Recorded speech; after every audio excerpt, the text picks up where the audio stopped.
let's talk about the motion to dismiss. Now, I love motions to dismiss. Why? Well, because it normally buys me 2 to 4 months, sometimes a year of extra time in a case. Because when I file a motion to dismiss, there has to be a hearing on the motion to dismiss. And we're going to talk about the overall, but that's in general why I do it. Now, am I doing it just to buy time? Well, yeah, kind of.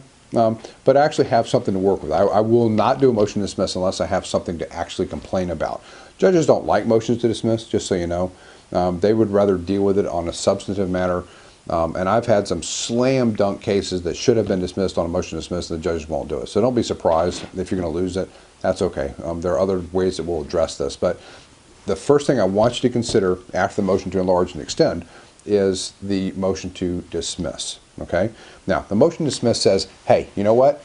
There's something wrong with your complaint on a basic fundamental level, which means that you can't bring this case against me because you didn't do something right. There's something wrong with it. And that's what it says. So, you know, I'm not even going to respond to you. I'm not going to answer your allegations because it's messed up.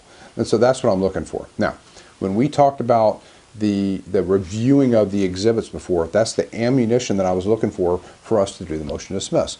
Most often, 95% of the motions to dismiss that I file are based on one or all of three things.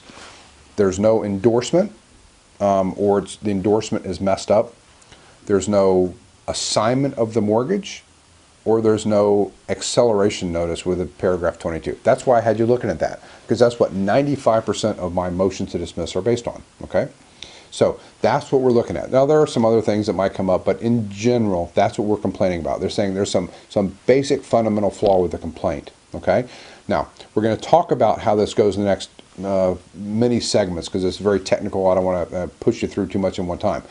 But the way that this comes up is under Florida Rules of Civil Procedure. It's 1.140B of the Florida Rules of Civil Procedure. Now, in the documents attached to this, you're going to be able to see that. I want you to look at it, all right? So each one has a separate, different defense based on something that you're complaining about. And we're going to go through those one by one as in the next following segments, all right? But 1.140B and the different numbers that follow within B are the different defenses that Florida Rules of Civil Procedure allow you in a motion to dismiss, and that's what we're going to talk about next. I know this stuff seems technical and dry, and only a lawyer could love it. It's going to be okay, all right? I'm going to make it as easy as I can to walk you through this. Hang in there with me, all right? This is the stuff that's going to keep you in your house. It's going to buy time in your house. So let's do it in chunk size, easy pieces to swallow, and follow along with me. Hang in there. I know it's difficult. I know it's dry. I know it's technical, but we're going to walk you through this, okay?